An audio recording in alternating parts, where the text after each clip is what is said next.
고린도는 지금의 그리스에 있습니다. 고린도 교회는 사도 바울이 세운 교회입니다.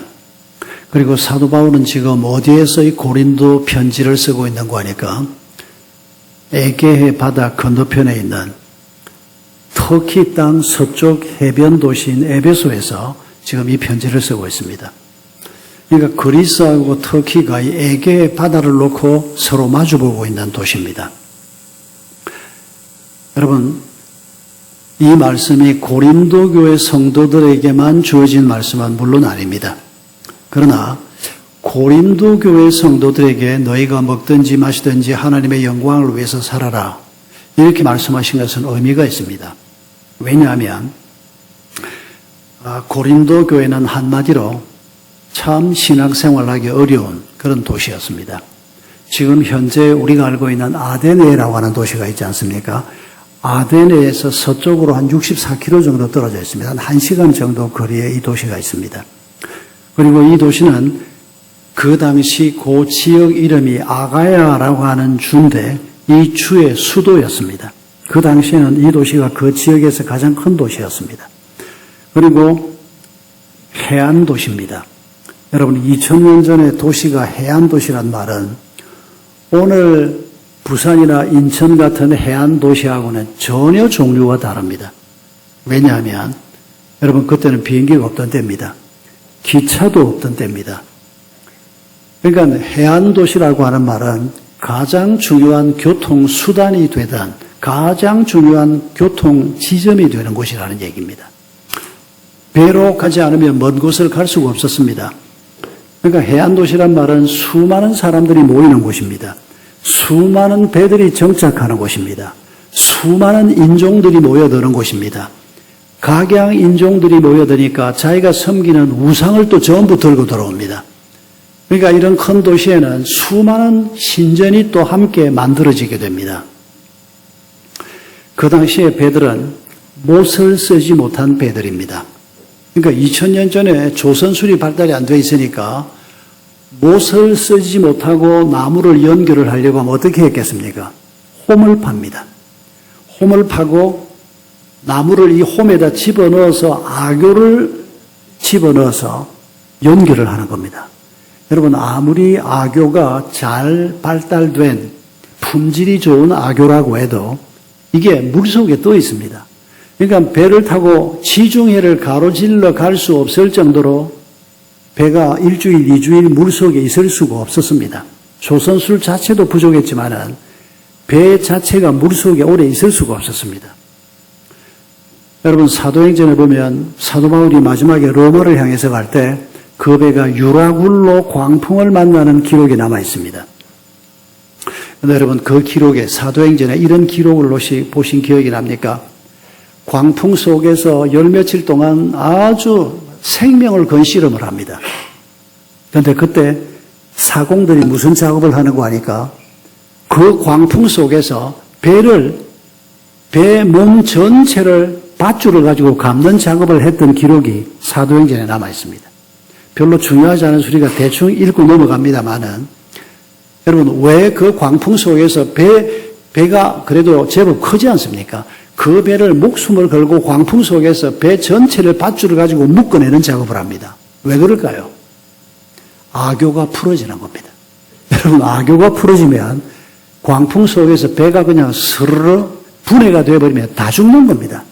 그러니까 배를 옆에서 묶고 앞뒤로 묶고 이렇게 해서 어쨌거나 섬을 찾아 들어가서 말려서 다시 악교치를 해서 배를 띄울 때까지 이 배가 분해가 되지 않아야 되는 겁니다. 그러니까 가령 아프리카 북쪽에서 로마까지 배가 항해를 하면 이 배가 쭉 한 달, 두 달을 가는 게 아닙니다. 한 사나흘 가다가 항구에 들어가야 됩니다. 그래서 배를 말려야 됩니다. 그리고 악교치를 다시 해야 됩니다. 그리고 또 한 며칠 가다가 또 항구에 들어가야 됩니다. 그리고 배를 건조하는 동안에 사람들이 한 며칠을 그냥 놀아야 됩니다. 배를 탄 사람들이 나이 많은 사람들이 아닙니다. 전부 젊은 사람들입니다. 여러분, 젊은 사람들이 한 며칠 동안 어느 한 항구 도시에 정박을 해 있으면 어쩔 것 같습니까? 거기서 술 먹고 여흥을 즐기고 뻔하지 않습니까? 그러니까 항구 도시마다 돈도 엄청나고 술도 엄청나고 섹스 파티가 엄청나고 온갖 일들이 벌어지는 대표적인 도시 하나가 바로 고린도라고 하는 도시였습니다.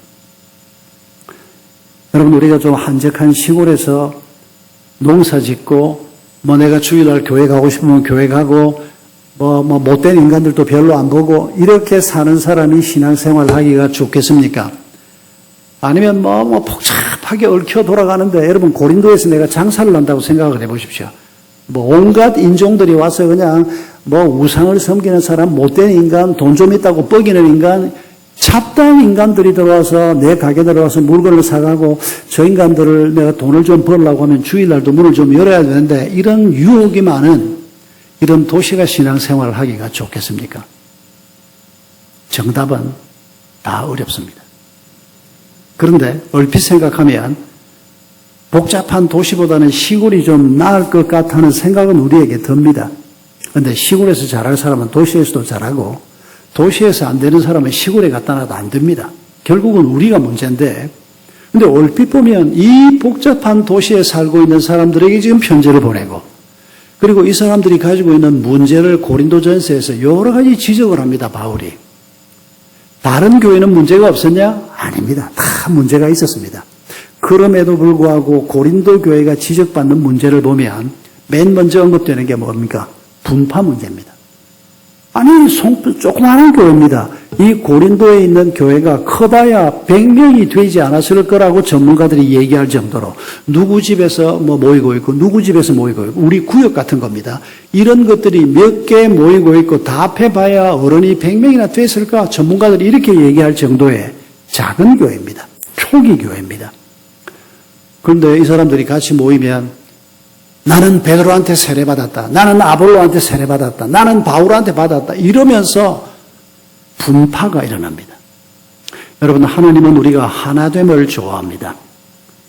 우리가 이런 이유 때문에 서로 척이 지고 내 편이 아니라고 생각을 하고 교제하지 않는, 이건 하나님 앞에 큰 잘못을 범하는 것입니다. 여러분, 우리에게는 어떤 문제가 있습니까? 우리 한국에서는 가장 강력한 민간단체가 뭡니까? 전에 어떤 교수님이 3가지 얘기했습니다. 해병전후회, 호남향후회, 고대동문회. 우리 대한민국에서 제일 강력한 민간단체가 요거 3개랍니다. 그러니까 다른 지역 사람들은 안 그러는데 호남 사람들은 모였다면 동행들끼리 아주 끈끈하게 모인다는 겁니다. 이유가 다 있습니다. 서러움을 많이 받았기 때문입니다. 서러움 받지 않으면 그럴 이유가 없지 않습니까? 해병전후회는 뭡니까? 이게 시원찮은 자만감 때문입니다. 지가 해병대 출신 아닌가 보다. 예, 저는 육군 출신입니다. 육군 병장 출신인데, 이 해병대가 귀신 잡는 해병인이 뭐니 해가지고 아주 자만심이 보통이 아닙니다. 그러니까 죽을 때까지 해병대고, 해병대끼리는 우리 교회에서도 새가족부를 하는데, 사람이 한 사람 와서 앉았습니다. 젊은 남자가. 우리 집사님이 있고, 새가족부에 집사님이 있고, 장로님이 옆에 앉고, 내가 앉고, 셋이 앉아 있는데, 이 젊은 청년이 한 20, 3세쯤 돼 보이는 청년이, 얘기를 하다가 해병대 어쩌고 그랬습니다. 그러니까 우리 집사님이 한 40 중반쯤 된 집사님이, 당신 해병대 몇 기야? 말을 바로 까는 겁니다, 그냥.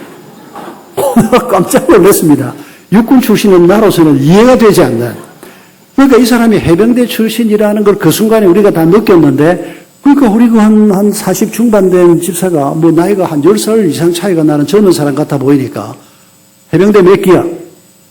이 친구가 몇 기야? 라고 하니까 벌써 딱 긴장을 하고, 이 사람 해병대 출신이구나. 그리고 딱 일어서더니, 저 몇 기입니다! 이러는 겁니다.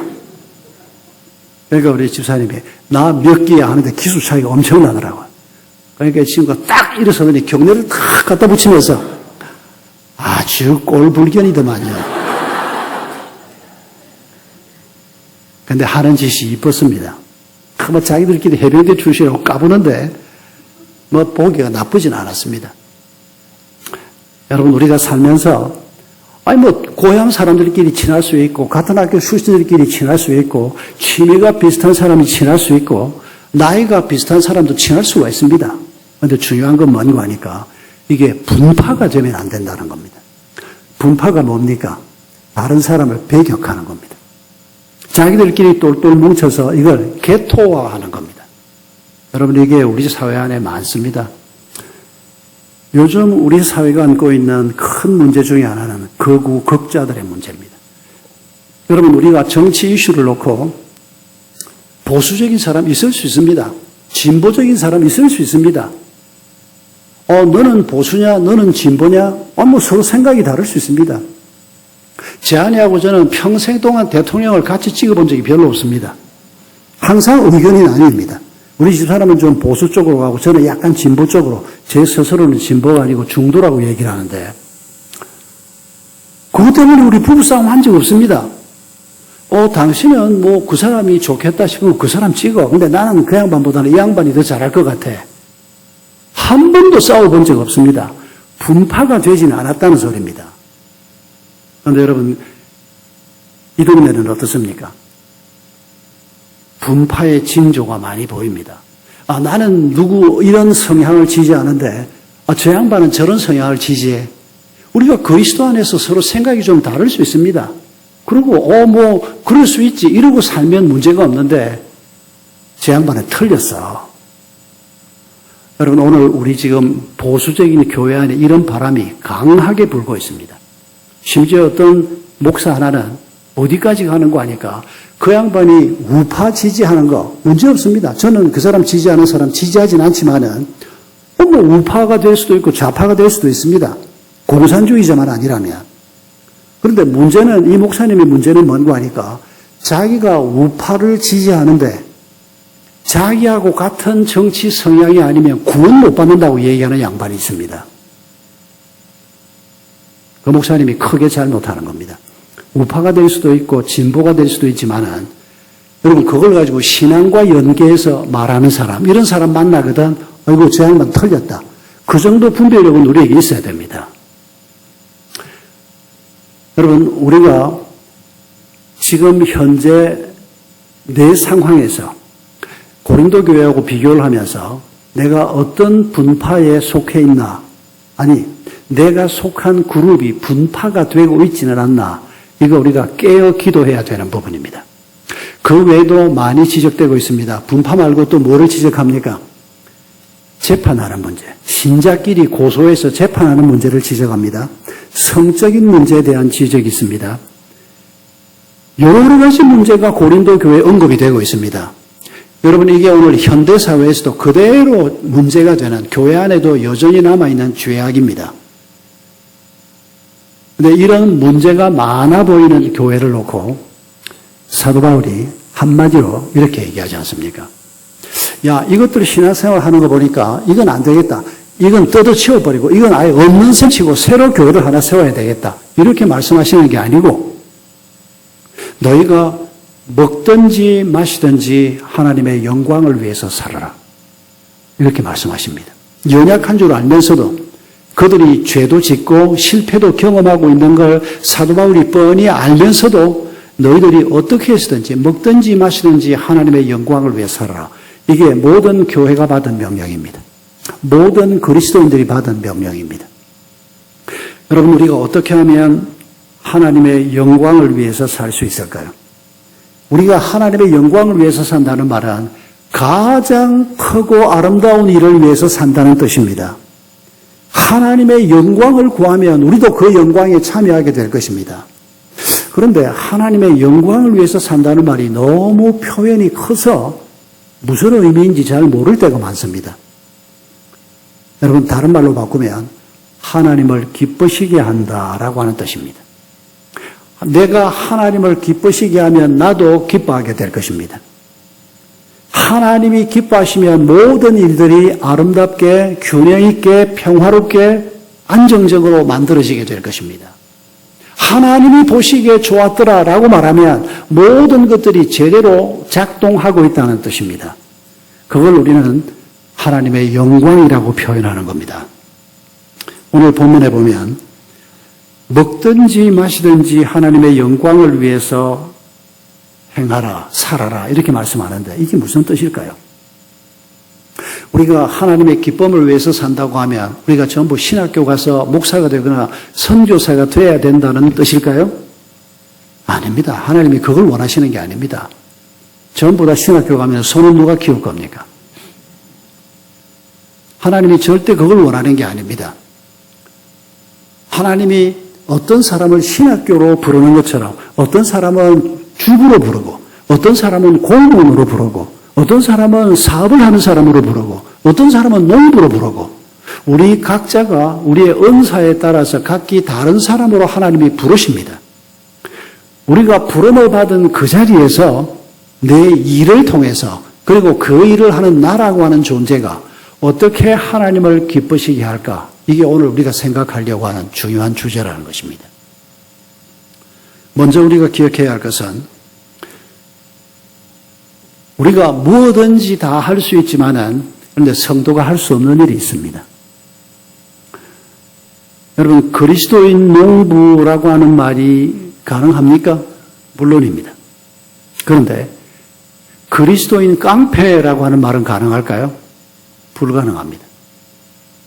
여러분 신명기 23장 18절을 보면 지금부터 약 한 3,500년 전에 기록된 말씀인데도 그때 이미 하나님이 뭐라고 말씀하는 거 아니까 창기에 번 돈과 개 같은 자의 소득은 내게 가져오지 말라 이렇게 말씀하십니다.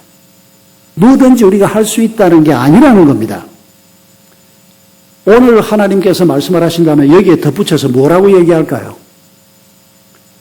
여러분 오늘 우리 주변을 둘러보십시오. 그리스도인이 돈만 벌리면 뭐든지 하면 될까요? 안 됩니다. 그리스도인은 그렇게 사는 사람이 아닙니다. 우리에게는 최고의 가치가 돈이 아니고 하나님이기 때문에 돈 벌린다고 내가 뭐든지 한다. 내가 11조 많이 하면 될 거 아니냐? 여러분 그런 사람은 돈을 이미 우상으로 생각하는 사람입니다. 우리는 이웃을 해하는 일은 아무리 돈이 되더라도 아무리 세상이 박수를 치더라도 이웃을 해치는 일은 절대 할 수 없습니다. 신명기에서 창기에 번 돈 개 같은 자의 소득이라고 말한 게 바로 그겁니다. 오늘 우리가 아무리 돈이 많이 벌려도 마약 장사, 술 장사 못합니다. 해서는 안 됩니다. 그리스도인들이. 다른 사람을 해하는 일을 할 수 없고 그러면 그런 일 외에 우리 그리스도인들이 다 할 수 있다는 뜻인데 그럼에도 불구하고 오늘 교회 안에 우리가 이원론적인 사고방식을 많이 가지고 있습니다. 이를테면 주일 오후에 내가 교회에서 이렇게 말씀을 듣고 있으면 또 내가 신방을 가면 내가 주의 일을 좀 하는 것 같고 하나님을 좀 기쁘시게 하는 것 같습니다. 그런데 집에서 텔레비전을 보고 앉아있고 회사에 나가서 사무실에서 일을 하고 있고 집에서 설거지를 하고 이러면 이게 주의 일을 하는 것 같지가 않습니다. 아니 그러면 설거지하는 것도 주의 일이고 사무실에 가서 앉아있는 것도 주의 일이라는 말이냐? 그렇다는 겁니다. 여러분 이걸 종교적인 행위와 비종교적인 행동을 이분법으로 나누는 것을 우리가 이원론적인 사고방식이라고 얘기합니다. 이건 아주 잘못된 것입니다. 하나님께서는 우리가 무엇을 하든지 하나님을 기쁘시게 하는 일을 하라고 얘기합니다. 그 무엇이든지가 바로 지금 우리가 하고 있는 일인데 혹 우리 중에 잘못된 비즈니스를 하고 있는 사람이 있으면 돈이 벌리더라도 그 일은 그만둬야 된다는 겁니다. 그러나 그렇지 않은 우리가 지금 하고 있는 모든 일은 하나님을 기쁘시게 하는 일이 되어야 한다. 어떻게 해요? 그걸 우리가 오늘 생각하려고 합니다. 오늘 우리가 이 말씀을 요한복음 6장 28절, 29절 말씀으로 먼저 해석을 해보려고 합니다. 요한복음에는 보면 바로 앞부분에서 예수님께서 물고기 2마리와 보리떡 5개를 가지고 남자만 5,000명, 적어도 10,000명이 넘는 대군중을 먹이신 사건이 기록되어 있습니다. 그런데 그때 이 엄청난 기적의 현장에 있었던 사람 중에서 이 떡을 먹으면서 야, 저 예수님이 만약에 우리의 왕이 된다면 우리의 경제 문제를 해결할 수 있을 것이고 아마 그들이 이런 상상도 했을 겁니다. 예수님이 우리의 왕이 되어준다면 로마를 쫓아낼 수도 있지 않겠는가. 그래서 몇몇 사람들이 예수님을 왕으로 추대하자는 얘기를 그날 나누었다고 요한복음 앞부분에서 기록하고 있습니다. 예수님은 이 오병이어 기적이 끝난 다음에 없어져 버렸습니다. 이 사람들이 예수님을 놓쳤습니다. 그날 밤에 밤새도록 이 사람이 예수님을 찾아다닙니다. 그리고 그 다음날 호수 건너편, 갈릴리 호수 건너편에 가서 예수님을 만납니다. 우리가 읽은 부분은 예수님과의 대화 중에 나온 얘기입니다. 이 사람들이 했던 질문이 뭔가 하니까 우리가 어떻게 해야 하나님의 일을 할 수 있겠습니까? 라고 하는 얘기입니다. 우리가 어떻게 해야 하나님께 영광을 돌릴 수 있겠습니까? 이렇게 생각해도 괜찮은 질문입니다. 그런데 주님이 답하신 얘기는 하나님이 보내신 일을 믿는 것이 하나님의 일이다 이렇게 말합니다. 여러분 여기에서 먼저 우리가 기억해야 할 것은 이 사람들이 예수님을 왕으로 모시겠다는 겁니다. 여러분 이거 괜찮은 제안 아닙니까? 요한복음 6장이면 예수님의 사역이 2년쯤 지났을 때입니다. 이제 한 1년쯤 더 있다가 십자가에 달려 죽으십니다. 그러면 사역의 막바지에 지금 들어가고 있는 겁니다. 그러면 예수님을 따르는 무리들을 특히 왕으로 모시겠다는 사람 정도면 예수님이 이 사람들을 거느리고 제자로 삼고 해서 다음 하나님 나라 운동에 좀 보탬이 되는 그런 길을 여실 수도 있지 않습니까? 그런데 이 사람들이 예수님을 찾아왔을 때 예수님이 이 사람들을 뭐라고 질책하는지 바로 앞부분에 기록되어 있습니다. 이렇게 말합니다. 너희가 내가 준 떡을 먹고 배가 불렀기 때문에 내게 왕이 되어달라고 하는구나.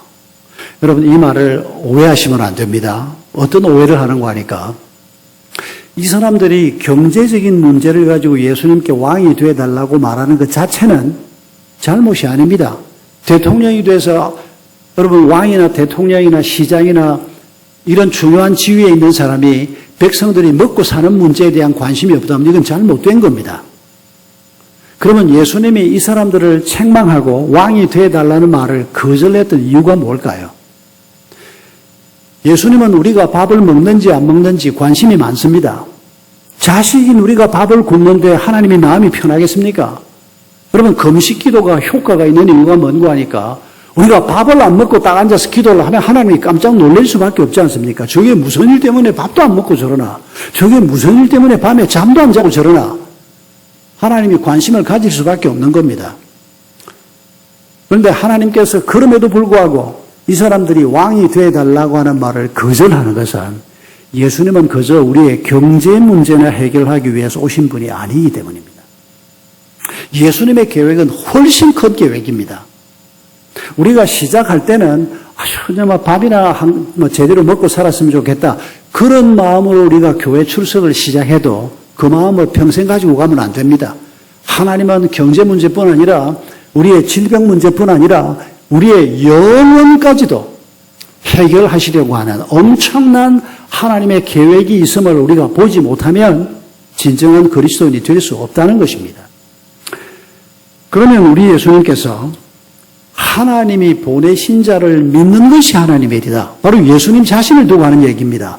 예수님을 믿는 것이 하나님의 일이다. 이 말의 의미를 한번 생각해 봅시다. 우리가 이 말 뜻을 제대로 파악하면 우리가 하나님을 기쁘시게 하는 일을 할 수 있다는 뜻입니다. 제가 평생 설교자로 살아왔습니다. 그리고 죽는 날까지도 하나님이 제게 주신 가장 중요한 일이 저는 설교라고 생각을 하고 설교자로 살다 죽는다. 이런 생각을 평생 동안 가지고 있고 지금도 가지고 있습니다. 여러분 이 질문에 한번 답을 해보십시오. 설교가 하나님의 일입니까? 답을 안 하시네. 한 분이 아멘 하셨는데 섣불리 하셨습니다. 함정이 있는 것 같지 않습니까? 여러분, 설교가 하나님의 일이 되려고 하면 하나님이 보내신 이 예수 그리스도를 믿는 믿음이 있어야 합니다. 이게 무슨 상관이 있을까요? 설교를 하는 사람이 내가 하나님이 보내신 예수 그리스도를 믿는 믿음을 가지고 설교를 하면 내가 하는 일이 하나님의 일이 될 수 있다는 겁니다. 그러니까 설교를 해도 내가 오늘 모처럼 단에 섰는데 오늘 내가 이 사람들만 혼을 빼가지고 내가 가자 하는 방향으로 이 사람들을 끌고 갈 수 있도록 내가 오늘 한번 내 혼신의 힘을 다해버리라. 여러분, 설교는 그런 게 아닙니다. 설교하는 사람이 원하는 방향으로 사람들을 끌고 가기 위해서 설교를 하는 게 아닙니다. 하나님이 원하는 방향으로 우리가 함께 가기 위해서 말씀을 전하는 것입니다. 설교에 대한 믿음은 바로 그겁니다. 그런데 설교자나 설교를 듣는 사람이 이런 마음이 없이, 이런 믿음이 없이 설교를 듣고 설교에 대한 이런 저런 얘기를 하면 여러분, 설교라도 하나님의 일이 될 수 없다는 것입니다. 제가 설교를 배우면서 참 잊지 못할 중요한 사건이 있습니다. 제가 1981년에 신대원 3학년 2학기 시험을 마치고 그해 연말에 이제 처음으로 풀타임 사역자로 강남구 논현동에 있는 서울영동교회에 부임을 했습니다. 그때 그 교회가 개척한 지 5년 된 교회고 손봉호 박사님이 그 교회를 개척을 해서 이끌고 있을 때입니다. 제가 그 교회 강도사로 처음 갔습니다. 그리고 3년 후에 제가 33살 때 그 교회 담임 목사가 됐습니다. 82년 1월이 됐습니다. 이제 제가 이제 신대원 학생 딱지를 떼고 강도사로, 그때는 졸업시험이 바로 강도사 시험이었습니다. 그래서 졸업고사에 합격을 하면 강도사 고사로 바로 합격을 쳐주고 합격점을 받고 바로 강도사로 3년을 있게 했습니다. 1호입니다. 우리 손 박사님이 이제 주일 낮 예배 설교하고 오후에 성경 공부 인도하고 저는 수요일 설교하고 새벽기도 인도하고 이제 교회 전체 살림을 제가 맡아서 하는데 우리 손 박사님이 제게 이렇게 얘기했습니다. 박 강도사님 앞으로 한 달에 한 번 주일 낮 예배 설교를 준비하십시오. 제가 안 된다고 그랬습니다. 제가 설교 초짜기도 하지만은 제가 신방을 해보면 교인들이 손 박사님을 얼마나 좋아하고 손 박사님 설교를 얼마나 좋아하는지, 그리고 저도 손 박사님의 그 설교를 듣는 기쁨이 너무 컸습니다. 손 박사님에게 뭔가 훈련을 받고 싶어서 제가 그 교회를 갔는데 제가 주일 낮 예배 손 박사님이 서야 되는 시간에 그분이 담임 목사님처럼 이제 계신 겁니다. 그때 장로도 아니었고 그냥 교회 집사로 있다가 이제 설교자로 초빙을 받아서 온 거였습니다. 제가 손 박사님이 설 자리에서 설교한다. 교인들은 미움받기에 딱 좋은 자리였습니다. 그 자리가. 아니나 다를까 제가 못한다 그래도 아유 박 강도사님이 무조건 앞으로 한 달에 한 번씩 설교하세요. 이래가지고 제가 1월 말에 섰다는 거 아닙니까? 참 힘들었습니다. 제가 설교하고 그날 오후에 무슨 소리를 들었던 거 하니까 제가 지하교육관 문 앞을 지나가는데 안에 젊은 권사님들이 몇 분 있었습니다. 우리 교수 한 분이 그 남편이 서울대 치과 교수였고 그 부인인 권사님, 저하고 친한 권사님이었습니다. 열심인 권사님이었습니다. 근데 이 양반이 내가 그 문 앞을 지나가는 건 까맣게 몰랐죠. 내가 이렇게 지나가는데 안에 친구 권사 몇몇 사람하고 얘기를 하는데 목소리가 큽니다, 이 양반이. 뭐라고 얘기하는 거 하니까 박강도사 그 양반을 고함은 왜 이렇게 질러? 이러는 거. 고함 지르기는 뭘 내가 질러? 조곤조곤 얘기했구만. 한마디로 설교, 왜 손 박사님이 서야 될 자리에 왜 어린 강도사가 서냐는 얘기지요. 나를 싫어하는 게 아니고 손 박사님이 설교 안 하는 것에 대해서 불평하는 걸 나도 압니다. 그런데도 내가 상처가 될 수밖에 없습니다. 1981년 2년 1년은 제게 지옥 같은 해였습니다. 우리 손 박사님은 무조건 한 달에 한 번 설교하라 그러죠. 설교만 하고 나면 이런 부정적인 평가가 내 귀에 자꾸 들리는 겁니다.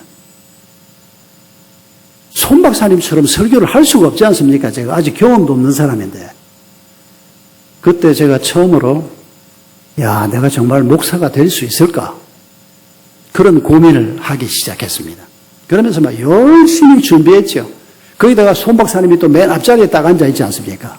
이게 또 교수님 앞에서 설교 연습할 때 같은 기분입니다. 이거 설교라는 이 자체가 뒤죽박죽이 되는 겁니다. 내 마음속에. 그럭저럭 한 해가 지나갔습니다. 한 10월 말쯤 됐을 겁니다. 그날은 갑자기 손 박사님이 박 강도사님 내가 오늘 몸이 좀 안 좋은데 오후 예배 때 오후 성경 공부를 내가 못하겠다고. 그리고 이제 링겔 꽂고 누워 계시고 주일 낮 예배 간신히 하고 오후 예배 성경 공부 시간에 날 보고 설교하라는 겁니다. 그러니까 청년들을 위해서 준비했던 가정에 관한 준비할 시간이 없으니까 그런 원고를 하나 들고 와서 그날 오후에 제가 설교를 했습니다. 강의 시간에. 기분이 더러운 겁니다, 그냥.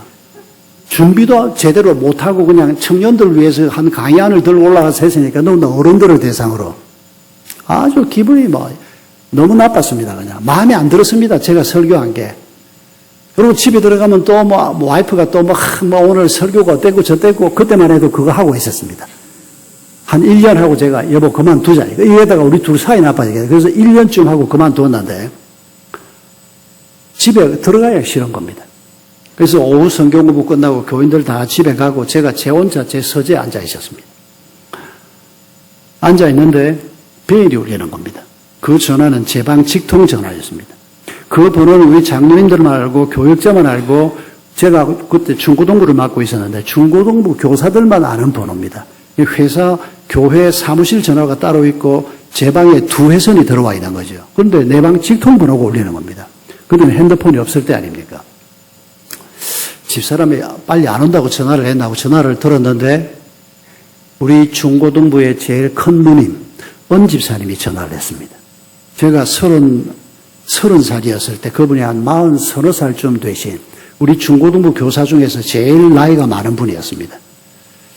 참 귀한 분이었습니다. 제가 평생 만난 성도들 중에서 참 잊을 수 없는 분이었습니다. 얼마나 열심인지 정말 헌신적이었고 그런데 이분이 우리 교회에서 제일 멋쟁이고 제일 옷 잘 입고 얼굴도 예쁜 녀석이었습니다. 그런데 이분이 불행하게도 대학 다닐 때 캠퍼스 커플을 만나서 대학 졸업하자마자 결혼을 했는데 남편이 배신을 했습니다. 바람을 피웠습니다. 그래서 칼같이 끊어버리고 이 사람이 서울로 올라왔고 그리고 서울에서 다시 취직을 하고 그리고 교회 출석한 지 한 2, 3년 된 우리 교회를 출석하고 있는 분이었습니다. 그런데 그런 스토리를 제가 조금은 알고 있었지만은 이분이 얼마나 헌신적이고 우리 부부도 얼마나 케어를 잘해주고 누님이라 그러기에는 나이가 10서너 살쯤 많고 이모님 같은 이런 분이었는데 이분이 그날 전화를 한 겁니다. 제가 전화기를 딱 들었는데 강도사님 언영자입니다. 이러는데 목소리가 울고 있는 목소리였습니다. 깜짝 놀랐습니다. 집사님 무슨 일이 있습니까? 그날 이분이 저한테 했던 얘기가 뭔고 하니까 오늘 강도사님 설교를 듣고 내가 설교 시작 지점부터 울기 시작했는데 집에 돌아오면서 운전을 할 수 없을 정도였고 조금 마음이 좀 가라앉는다고. 그래서 강도사님한테 고맙다는 인사를 하고 싶어서 사무실에 있겠다 싶어서 전화를 했다고. 이분이 했던 얘기의 핵심은 뭔고 하니까 자기는 예수 믿기 전에 이혼을 하긴 했지만은 하나님이 이렇게 가정을 중요하게 생각하는지를 예수 믿고 난 다음에도 몰랐다는 겁니다. 내가 만약에 그때 예수를 믿었으면 내가 이렇게 쉽게 가정을 깼을까 하는 생각을 처음 해봤다는 겁니다. 그리고 자기가 버린 그 남자가 굉장히 미안해지더라는 겁니다. 내가 잘난 척하고 남자가 하면 실수했다고 내가 그냥 칼같이 쫓아냈는데 이게 그렇게 잘한 일이 아니다. 그런 생각이 들기 시작했다는 겁니다. 그러면서 내가 이런 말씀을 10년 전에만 들었으면 내 인생이 달라졌을 텐데 하는 생각을 했다. 이런 얘기를 어린 저한테 하는데 제가 기가 찼습니다. 나는 지금 설교 재미없다고 잘 못했다고 앉아서 한탄을 하고 있는데 이런 전화를 하나님이 받게 하신 겁니다. 제가 그날을 잊을 수가 없습니다. 하나님이 저한테 말씀하시는 걸 느낄 수가 있었습니다. 네가 아무리 어려도 내가 너를 설교단에 세웠을 때는 너를 통해서 전하고자 하는 하나님의 말씀이 있고 너는 최선을 다해서 전하면 된다. 이런 반응이 있지 않느냐? 그런데 너는 지금 설교를 사람 생각, 사람들 반응만 생각하고 손 박사님하고 자꾸 무슨 경쟁처럼 생각을 하고 제가 설교를 하나님의 일로 하지 않고 있었던 것을 하나님이 깨닫게 하셨습니다. 그 사건이 저한테는 굉장히 중요한 분기점이 됐습니다. 설교를 할 때 이런 마음으로 해야 되는구나. 내가 지금까지 하나님의 일을 한 게 아니구나. 그날 진심으로 하나님 앞에 회개했습니다. 그 다음부터 설교를 할 때 제가 자세가 달라지기 시작했습니다. 하나님이 오늘도 내게 설교의 기회를 주신다면 내가 어떤 말씀을 전해야 될까부터 기도하기 시작했습니다. 그리고 말씀을 전할 때도 하나님께서 이 말씀이 선포될 때 이 말씀이 필요한 사람에게 하나님이 적절히 은혜를 베풀어 주실 것이다 라고 하는 믿음이 생기기 시작했습니다. 여러분, 제가 가장 익숙하게 경험하고 있는 게 설교 얘기여서 예를 지금 설교로 들고 있습니다만은, 여러분, 설교에서 예수님을 믿는 믿음이라는 것이 바로 이런 것이라는 겁니다. 여러분, 이걸 여러분의 상황에 적용해 보십시오. 여러분의 결혼 생활이 하나님의 일이 될 수 있을까요? 여러분의 결혼 생활이 하나님의 기쁨이 될 수 있을까요? 그래야 됩니다. 그러면 예수를 믿는 믿음이 있을 때 우리의 결혼이 하나님의 기쁨이 되고 하나님께 영광이 된다. 그 믿음과 결혼의 상관관계가 뭡니까? 우리가 어젯밤에 이미 생각한 그겁니다. 왜 하나님이 우리를 부부로 짝지어 주시나? 그걸 믿는 것입니다. 우리 둘이 부부가 돼서 하나가 돼서 흠도 티도 없는 영광스러운 하나님의 교회를 세우는 것 때문에 우리를 부부로 짝지어 주셨구나. 이 생각을 우리가 갖지 않으면 당신의 결혼 생활은 주의 일이 될 수 없습니다. 해필이면 이 남자하고 이 여자하고 당신이 선택한 사람 아닙니까? 아마 짝을 바꿔주면 한번 해보고 바꾸어도 별 수 없습니다. 여러분, 그걸 잊지 말아야 합니다. 하나님께서 내게 허락한 이 사람과 하나님을 믿는 믿음을 가지고 왜 우리를 부부로 세워주셨나? 바로 이 목표를 위해서. 어떻게 이 목표를 이루어 가시나? 서로 용납하고 복종하고 서로 사랑함으로. 이런 전략을 가지고 하나님이 주신 목표를 이루어 간다. 이 믿음이 우리 부부에게 있을 때 우리의 결혼 생활이 하나님의 기쁨이 될 수 있다는 것입니다. 우리가 자녀를 키우는 일이 당연히 하나님의 기쁨이 되어야 합니다. 그런데 우리가 아이를 좋은 대학에만 보내면 하나님의 기쁨이 될까요? 천만의 말씀입니다.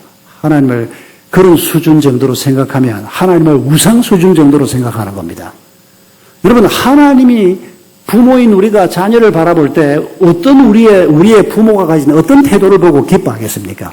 하나님이 우리의 자녀에게 주신 약속의 말씀을 내가 믿는 믿음입니다. 이것도 우리가 이미 나누었지 않습니까? 주교에서 지금 반복하는 겁니다. 우리의 자녀를 바라볼 때 어떻게 바라보라고요? 맨하탄 빌딩으로 보라는 겁니다. 아유, 그래도 뭐 맨하탄 빌딩은 너무 심하지 않냐? 이게 뭐 앞으로 지가 맨하탄 빌딩까지 되겠냐? 여러분, 그러든지 하나님이 그렇게 보라는데 지 혼자서 그냥 뭐 이놈은 이거는 별거 아니고, 그게 무슨 태도입니까, 그게? 여러분, 우리가 믿음을 갖는다는 말은 우리가 판단해서 할 만한 일은 믿고 우리가 판단해서 아니다 싶으면 안 믿고, 그러면 지가 하나님 해야지. 우리 생각으로 절대로 일어날 수 없는 일 같은데 하나님께서는 그 일을 이루신다는 것입니다. 믿음을 가진 사람들에게 그 일을 이루신다는 것입니다. 여러분, 하나님께서 우리의 자녀를 놓고 이런 마음을 가지라고 기도하고, 그리고 이 일이 우리의 가정에서 이루어지는 것을 여러분이 볼 수 있기를 바랍니다. 그러니까 하나님께서는 감람나무 같은 좀 현실적이고 물질적인 표현으로 표현하셨지만은, 여러분, 이게 돈 얘기를 하나님이 하신 거 아니라는 거 우리가 아실 겁니다. 우리 아이들이 하나님 안에서 참 자유롭고 참 하나님을 닮은 사람으로 평화롭게 기쁨으로 살아가는 사람이 되는 것, 이게 하나님이 부모된 우리에게 기대하는 것입니다. 제가 제 친구 중에 진심으로 존경하는 사람이 있습니다. 그 친구가 서울대학을 나왔기 때문에 제가 존경하는 게 아닙니다. 그 친구가 미국에서 박사학위를 받고 왔기 때문에 제가 존경하는 게 아닙니다. 그 친구가 큰 회사에서 사목으로 있으면서 뭐 좋은 책도 내고 아주 뛰어난 강의사이기 때문에 제가 그 친구를 제가 존경하는 게 아닙니다. 내가 그 친구를 존경하게 된 계기가 언젠가 하니까, 나이가 저하고 동갑이고 지금은 그 친구도 은퇴를 했습니다만은 오래전입니다. 그 집에 딸이 하나 있고 아들이 하나 있는데, 딸은 아빠를 닮아가지고 공부를 굉장히 잘했습니다. 전교 1등하고 뭐 굉장히 좋은 대학 가고 유학 가고 아마 걔는 지금 뭐 아주 중요한 지위에 가 있을 겁니다. 그런데 그 밑에 3년 터울로 아들이 하나 있는데, 그때가 연합고사가 있을 때입니다. 저보다 애가 조금 늦었는데, 이 아들이 지지리도 공부를 못하는 겁니다. 아니, 공부를 안 하는 겁니다, 그냥. 연합고사를 패스할 수 있을까라고 걱정할 정도로 공부를 안 하는 겁니다. 그런데 얘는 뭐에 관심이 있는 거 아니까? 꽃 키우는 데 관심이 있는 겁니다. 참, 여러분, 이런 상황이 되면 복잡합니다. 아버지는 서울대학 출신에다가 교육학 박사에다가 한국교계, 아마 내가 지금 이름 얘기하면 여러분이 아는 분도 많이 있을 겁니다. 굉장히 똑똑한 사람이고 유명한 사람인데 이 아들이라는 녀석은 공부라고는 안 하고 저 집에만 오면 그 조그마한 뜰이 있었는데 그 뜰에 이제 조금 이렇게 꽃을 키우는데 그거 들여다보고 앉아있고 애가 원해고등학교를 보내달라는 겁니다. 아버지가 여러분 어찌해야 됩니까? 엄마가 어찌해야 됩니까? 그 엄마도 이화대학 영문과 출신이고 아주 똑똑한 여자입니다. 얼마 후에 전화가 왔습니다. 박 목사 지금 아들을 풀무원 농고등학교 지금 서울로 올라오는 길인데 박 목사한테 전화했다 이러고 전화가 온 겁니다. 나 같으면 애 농고 못 보냅니다. 이 친구가 아들이 어떻게 하면 하나님 안에서 기쁘게 살 수 있을까 고민하다가 아이가 원하는 농고를 보낸 겁니다. 그리고 아빠가 저한테 이렇게 얘기했습니다. 자기 아들이 그 농고를 다니면서 그 꽃을 키우고 이 꽃밭에서 일을 하면서 아이가 활짝 웃고 있는데 한 번도 보지 못한 웃음이었다는 겁니다. 여러분, 하나님이 뭘 원하시는가를 우리가 지금 얘기하고 있습니다. 지금 걔는 뭐 하고 있어? 묻지 마십시오. 나도 모릅니다. 그 뒤에 지금 이 아이 소식을 묻지는 않았습니다. 뭐 지 밥벌이나 하냐? 아마 할 겁니다. 제가 그 형제를 존경하는 이유는 아빠 입장을 생각하는 게 아니고 어떻게 하면 이 아이가 행복하게 살 수 있을까? 하나님이 그걸 원하실 것이다. 그걸 정말 힘들게 실험하면서 아이를 마침내 농고를 보내고 그 아이가 학교 기숙사에 있고 꽃을 키우면서 행복해하는 모습을 저한테 자랑으로 얘기를 하는데 난 그런 자랑은 처음 들어봤습니다. 솔직히. 그런데 정말 그 자랑 때문에 제가 그 친구를 존경하는 마음을 갖게 됐습니다. 우리 아이들이 행복한 게 중요하지 않습니까? 그런데 우리 부모들은 아이들을 행복한 게 중요한 게 아니고 좋은 대학 가는 게 중요하다고 생각합니다. 그리고 좋은 대학을 가면 행복할 거라고 생각합니다. 정신 차려야 합니다. 우리 부모들이. 자기도 못 간 좋은 대학을 아이 보고 가라 그럽니다. 부모가 좋은 대학을 갔다 하더라도 여러분 그 아이들이 그 대학을 가서 행복할지 안 할지 우리가 하나님의 말씀 앞에 솔직하게 진지하게 우리가 생각해 봐야 합니다. 간단한 문제가 아니라는 거 압니다. 저도 아이를 셋이나 키웠기 때문에 이런 문제가 참 힘든 문제라고 솔직히 느낍니다. 저도 비슷한 경험을 했습니다. 선교 다니면서 자세한 얘기는 하기 어렵지만은 아이들이 어떤 선택을 할 때마다 정말 하나님이 원하시는 게 뭘까? 이 아이가 정말 행복하게 되는 게 뭘까? 하나님이 그걸 원하실 거니까. 그래서 참 어렵게 우리 부부가 고민하면서 아이들의 장래 문제를 놓고 함께 결정했던 여러 가지 일들이 있습니다만은 여러분 우리가 자식의 일을 놓고 혹은 손주의 일을 놓고 하나님을 믿는 믿음을 가지고 우리가 문제를 결정하는 아이들의 장래 문제를 결정하는 이 믿음이 필요한데 우리는 대개 그런 관점에 생각하지 않습니다. 내가 생각하는 좋은 것이 있으면 무조건 그게 옳을 거라고만 생각하는 이래서 우리 아이들이 어릴 때 부모를 보면서 하나님을 떠납니다. 여러분 오래전 통계이긴 합니다만은 교회를 다니고 있는 우리 믿음의 가족의 자녀들 중에서 중3이 되면 40%가 하나님을 떠난다는 사실을 아십니까? 뭐 엄마가 난리를 쳐서 교회를 오긴 옵니다. 교회 와서 앉아있긴 합니다. 엄마가 교회를 안 오면 수련회 들어가면 용돈을 안 준다 그러고 막 위협을 하니까 할 수 없이 와서 앉아있습니다. 그런데 이미 아이들 마음에 하나님은 떠나버렸습니다. 엄마가 하는 짓을 보니까 하나님이 없다고 애들이 생각하는 겁니다. 여러분 이게 우리의 문제입니다.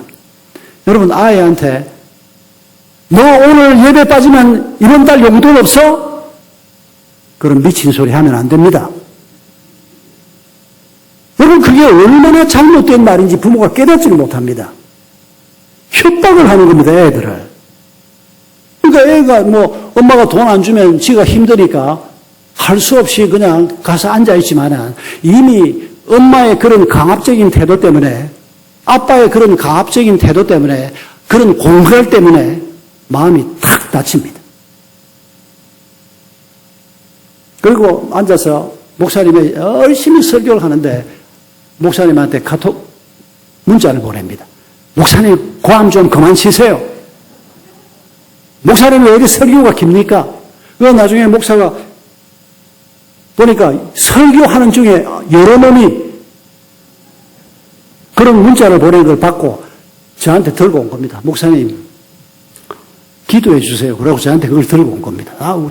교회 중요한 중직자 자녀들이었습니다.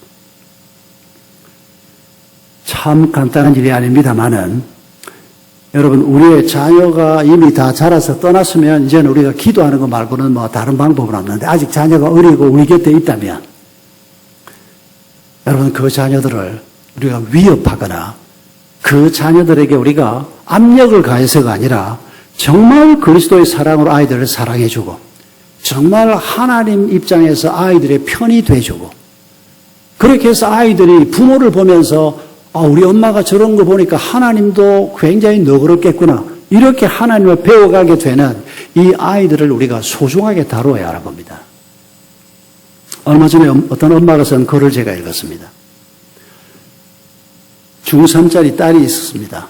그런데 얘가 BTS에 빠져가지고 주야장창 집에 들어오면 BTS 음악만 듣는 겁니다. 엄마가 얼마나 화가 나겠습니까? 이 장녀고 공부도 꽤 잘하는 애라는데, 교회도 열심히 다니고 하는 애인데 너무 BTS 빠져가지고, 그래서 엄마가 빼내고 그러니까 애가 자기가 좋아하는 BTS 음악을 엄마가 못 듣게 하니까, 더군다나 복음 찬송을 들어봐라 이러니까 애가 그냥 질리는 겁니다. 그냥 엄마하고 딸 사이가 점점 나빠졌습니다. 엄마가 얘기 좀 하자 그러면 엄마하고 할 얘기 없어 그러고 문 탁 닫고 방에 들어가 버리고. 그런데 이 엄마가 지혜로운 사람이었습니다. 딸하고 이런 관계가 됐을 때 이 엄마가 정신이 바짝 들더라는 겁니다. 내가 이러다가 딸 놓치겠다. 내가 이 아이 잃어버리겠다. 그래서 도대체 이 아이가 BTS의 노래를 왜 이렇게 열심히 듣나, 나도 한번 들어보자. 그러고 BTS를 자기가 듣기 시작했답니다. 다이너마이트 들어보니까 좋더래요. 나이 50이 다 된 엄마가, 40대 후반인 엄마가 생전 안 들어보던 이 BTS 음악을 듣기 시작했는데 가슴이 뛰고 너무 가사도 좋고, 아이가 저녁에 학원을 갔다가 집에 돌아왔습니다. 그날은 엄마가 이렇게 얘기했습니다. 야, 그만 들어. 혹은 복음 찬송하면 들어봐. 이런 소리 안 하고, 야, BTS 다이너마이트를 엄마가 들었는데 음악이 너무 좋네. 엄마의 이 말 한마디에 중3짜리 딸이 엄마를 빤히 쳐다보다가 엄마 고마워. 그리고 엄마를 끌어안고 울더라는 겁니다.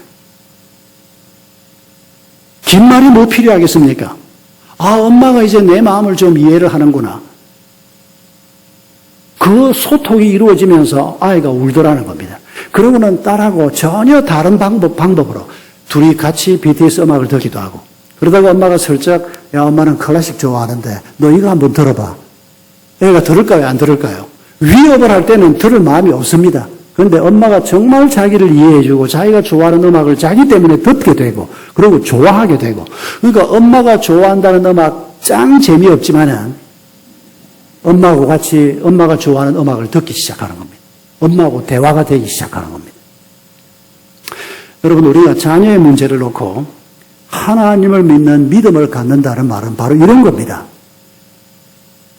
하나님의 입장에서 하나님이 우리를 바라보는 것처럼 우리가 자녀를 바라볼 때 우리 예수님께서 도성인신 하셨습니다. 인카네이션 하셨습니다. 하나님이신 그분이 인간의 몸을 입고 우리 가운데 오셨습니다.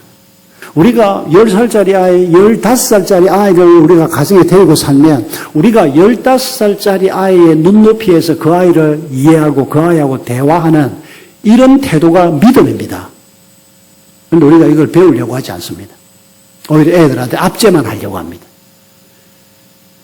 여러분, 에베소서 6장에 5장에서 성령 충만을 받으라. 그리고 부부관계 예가 나오고 6장 1절로 4절에 부모 자식 관계가 나오고 6장 5절부터 9절까지 종과 상전의 관계가 나옵니다. 그런데 여러분, 옛날 번역에 이런 거 있었습니다. 상전들을 보고 너희가 공갈을 거치라 이런 말이 나옵니다.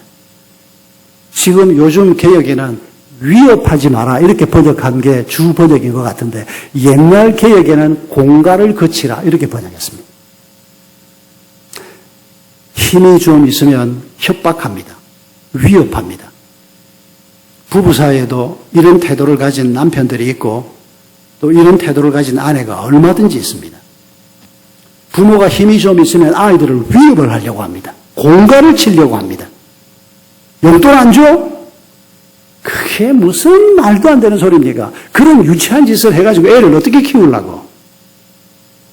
여러분, 하나님께서 우리에게 주신 말씀을 우리가 깨닫고 하나님의 마음을 배우면서 그 믿음 가지고 우리가 아이들을 대하는가? 사실 이건 자녀 교육의 문제가 아니고 우리의 문제입니다. 우리의 교육의 문제입니다.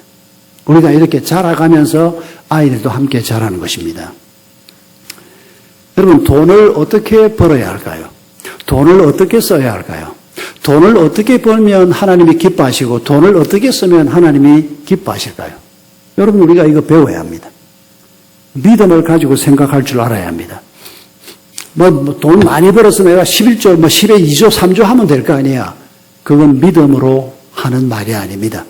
우리가 이미 생각한 것처럼 하나님께서 기뻐하시는 일을 해야 하고 또 그 일을 하는 방법 자체도 하나님이 원하시는 방식으로 돈을 버는 것이 중요합니다. 많은 돈을 버는 게 중요한 게 아니고 정직한 돈을 버는 게 중요합니다. 많은 헌금을 하는 게 중요한 게 아니고 우리의 마음이 담긴 헌금을 주님 앞에 하는 것이 중요합니다. 그게 하나님을 기쁘시게 하는 것입니다.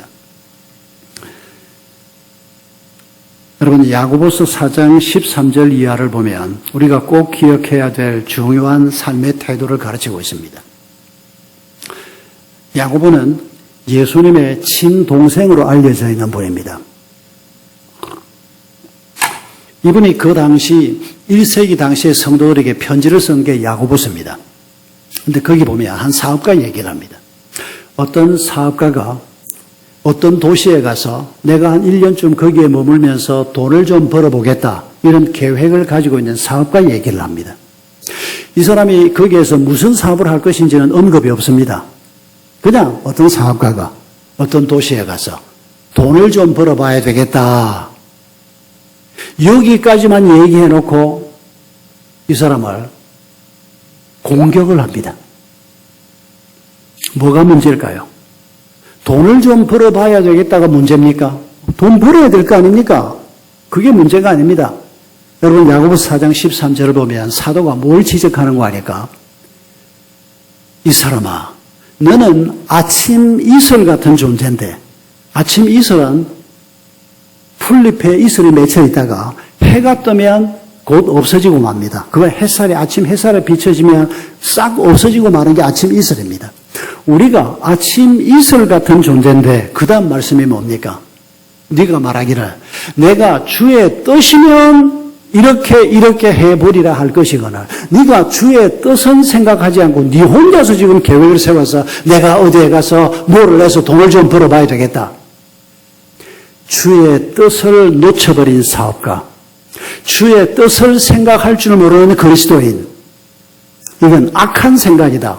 여러분, 4장 마지막 부분에서 야고보 사도가 그렇게 지적합니다. 이건 악한 생각이다. 그렇게 행하는 것은 죄를 짓는 것이다. 이렇게까지 심지어 얘기합니다. 여러분, 우리가 어떤 계획을 세우든지 간에 우리 마음속에 어떤 계획이 마음에 잡힐 때 제일 먼저 해야 되는 게 뭡니까? 주님, 이게 주님이 주신 생각입니까? 아닙니까? 내가 주님 이거 이대로 한번 해봐도 될까요? 여러분, 이거 묻는 것이 굉장히 중요합니다. 여러분, 아프리카에 기우제를 지내는 민족이 있습니다. 그런데 이 아프리카의 부족은 이 사람들이 기우제를 지내면 백발백중으로 비가 온다고 합니다. 왜 그럴까요? 비가 올 때까지 지내는 겁니다. 모든 가뭄에서 비가 올 때까지 막 죽기 살기로 하고 비 안 오면 수업을 안 하는 겁니다. 그래서 이 사람들은 100% 비 오게 하는 부족이다. 이런 별명을 가지고 있습니다. 여러분, 다윗은 전쟁을 할 때마다 이겼습니다. 어떻게 이런 일이 있을 수 있을까요? 평생 40년 동안 왕자리에 있었고 왕되기 전에도 장군으로 많은 전투를 했던 사람입니다. 여러분, 성경을 주의 깊게 읽어보십시오. 다윗이 전성장군입니다. 다윗이 나간 전투에서 실패한 기록이 없습니다. 모든 전투에서 승리합니다. 성경은 그 비결을 얘기합니다. 다윗은 항상 하나님 앞에 기도합니다. 하나님, 갈까요 말까요? 여러분, 성경에 이런 기록들이 명확하게 나와 있습니다. 하나님이 가라 그러면 갑니다. 하나님이 가지 말라 그러면 안 갑니다. 하나님이 가라 그러니까 이기는 겁니다. 그래서 전성장군이 되는 겁니다. 그렇지 않은 사람들이 많았습니다. 하나님의 뜻을 묻지 않고 전투에 나가고, 하나님의 뜻을 묻지 않고 사업을 시작하고, 하나님의 뜻을 묻지 않고 내가 생각한 대로 그냥 움직이기 시작하고, 야고보서 4장에서 바로 그 점을 지적하고 있는 것입니다. 여러분, 우리가 어떤 계획을 세우든지 간에 주의 뜻입니까? 라고 묻는, 이게 바로 믿음의 태도입니다. 저도 은퇴하고 하나님 앞에 매일 하는 기도가 있습니다. 하나님께서 은퇴한 나한테 맡기는 일이 있으면 내가 하겠습니다. 이렇게 기도를 하고 지금 중국 신학교 사역도 좀 하고 말씀 사역도 좀 하고 몇 가지 사역을, 아프리카 난민 사역도 하고 있고 몇 가지 사역을 하는데, 근데 늘 그렇게 기도합니다. 하나님, 하나님께서 하라고 하는 일이면 제가 하겠습니다. 그런데 그렇지 않은 일은 제가 하지 않겠습니다. 시간도 아깝거니와 하나님이 꼭 하라고 하는 일이 아니면 나가서 열매도 별로 없을 수도 있고, 그래서 하나님 말씀해 주십시오. 그런 기도를 요즘 계속해서 하고 있습니다. 우리가 남은 생을 사는 동안에 주님을 믿는 믿음을 가지고 내 앞에 있는 일을 놓고 믿음으로 그 일을 행할 때 그 일은 하나님의 기쁨이 될 것입니다. 그런데 믿음으로 행하지 않으면 우리가 하는 일은 하나님께 기쁨이 되지 않을 것입니다. 열매도 없을 것입니다. 하나님께서 우리 모두가 이런 사람으로 살기를 원하십니다. 앞으로 우리가 몇 년을 이 땅에 더 살다 가든지 간에 내가 하는 일을 하나님이 기뻐하시면 내게도 기쁨이 될 것이다. 내 가정 모든 가족들, 내 주변 사람들에게도 하나님이 기뻐하시면 모두 다 함께 기쁨이 될 것이다. 우리가 이 생각 잊지 마시고, 여러분이 하는 그 일이 아주 작은 일이라고 해도 여러분, 그게 놀라운 일이 얼마든지 될 수 있습니다. 아주 작은 일이라고 해도 그 일이 큰 열매가 되는 일을 종종 하나님은 이루십니다. 여러분, 오래전에 보스턴의 한 고아원에 여자아이 하나가 들어왔습니다. 한 10살쯤 되는 여자아이 하나가 입소를 했습니다. 이 아이가 어떤 아이인고 하니까 엄마가 돌아가셨습니다. 아버지는 알코올 중독자였습니다. 그러니까 부모의 도움을 전혀 받지 못하고 이 아이가 엄마가 죽고 어린 동생 하나를 데리고 자기보다 어린 동생하고 둘이 고아원에 들어온 겁니다. 이 아이가 얼마나 충격이 심했던지 이 아이가 눈이 보이지 않기 시작했습니다. 그런 상태에서 동생이 고아원에 들어온 지 몇 달 되지 않아서 죽어버렸습니다. 여러분, 이 어린 소녀아이가 그 고통이 어땠을 것 같습니까? 몸부림을 치면서 이 아이가 오는데 눈은 완전히 실명이 되어버리고 실어증이 왔습니다. 그리고 사람들을 마주 대하고 말을 듣거나 말하거나 하지를 못합니다. 고아원에서 이 아이를 연계된 병원하고 연결을 해서 치료를 하는데 정신과 의사들이 어떻게 할 수가 없고 결국 이 아이를 그 정신병원의 지하 별방에다가 이 아이를 집어넣어 놓습니다. 아무 치료도 할 수 없고 방법이 없다는 겁니다. 그런데 그 병원에 로라라고 하는 조금 나이 먹은 간호사 간 사람이 있었습니다. 이분이 그리스도인인데 자기도 아이를 키우는 사람입니다.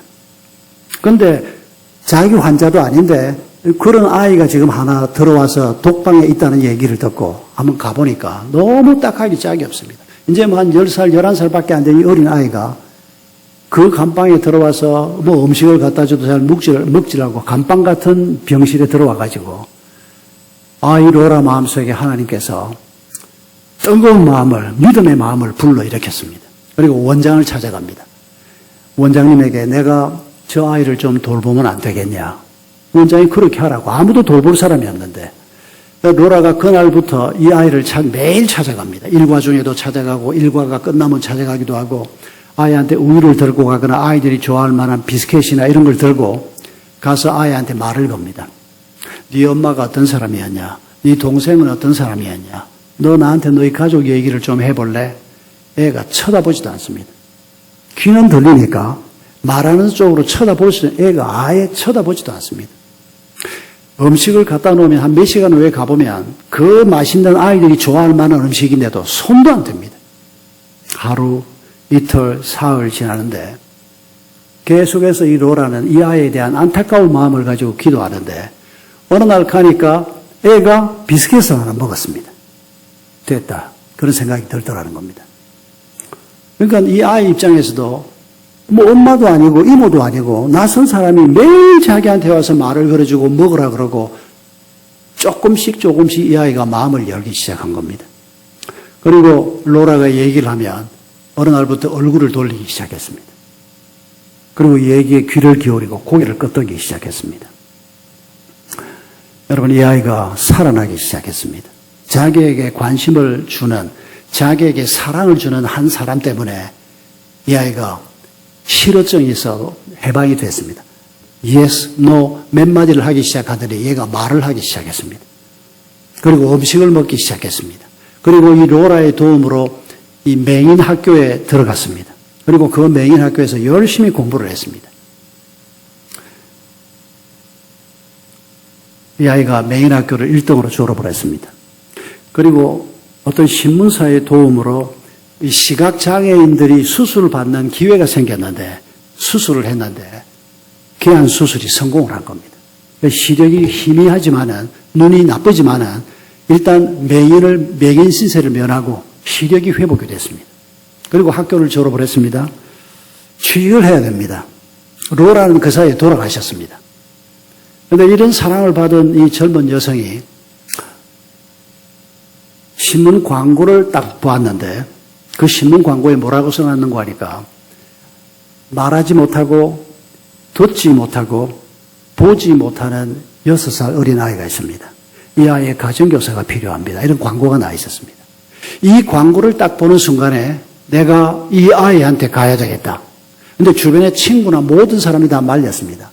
말도 못하고 듣지도 못하고 보지도 못하는 그것도 나이 6살밖에 안 된 아이를 뭘 가서 가르친다는 거냐. 이건 고생길이고 이건 안 된다. 그런데 이 사람은 자기를 위해서 그렇게 사랑해 주었던 로라의 사랑, 하나님의 사랑을 생각하면서 이 아이에게 내가 필요하다.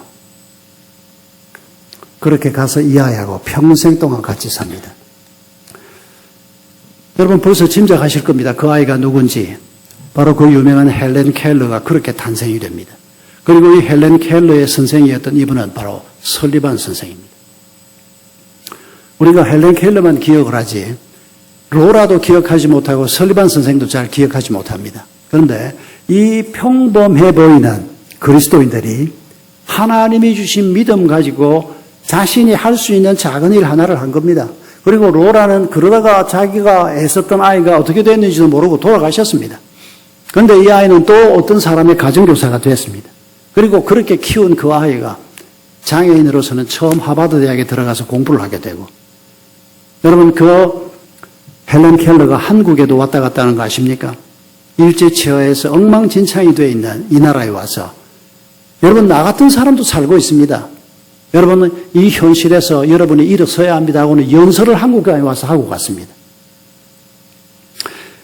여러분 우리가 무엇을 하느냐 하는 생각을 할 때마다 우리는 돈이 되는 일을 해야 되겠고 사람의 관심을 끄는 일을 하고 싶고 이런 생각을 항상 먼저 하는데 여러분 그건 믿음의 생각이 아닙니다. 작은 일이어도 괜찮습니다. 사람들이 관심 갖지 않는 일이어도 괜찮습니다. 여러분 유명한 기독교 고등학교인 거창고등학교의 직업 10계명이라는 얘기 들어보셨습니까? 거기 보면 직업 선택을 할 때 10가지 계명이 있는데 어머니와 약혼자가 반대하느냐? 그러면 틀림없다 거기로 가라. 이게 직업 10계명 중에 하나입니다. 여성들은 현실적인 선택을 하니까. 그리고 이런 것도 나옵니다. 월급이 작은 곳이냐? 거기로 가라. 거기가 네 일터다. 뭐 이런 것도 나옵니다. 조금 극단적이긴 합니다만은 그리스도인의 삶의 모습을 아주 잘 조명해주는 사실 그 거창고등학교 설립자인 전영창 선생님은 제게도 아주 중요한 선생님이었습니다. 제가 대학 시절에 그분을 만나서 그분 지도를 받으면서 그분과 뭐 긴 인연은 아니고 그분 교재하고 그 거창고등학교를 통째로 빌려서 전국 SF 수양회를 제가 대회장이 돼서 한 번 한 적이 있습니다. 그게 1974년 1월 달이었는데 그 인연 때문에 전영창 교장 선생님을 계속해서 1년 내내 만나고 그 이후에도 뵙고 했는데 참 귀한 분이었습니다. 정말 하나님의 마음을 가지고 사람들을 키우려고 하는 그게 옛날 초기 거창고등학교 모습이고 지금도 그 영향이 꽤 남아있는 명문 중의 한 학교입니다.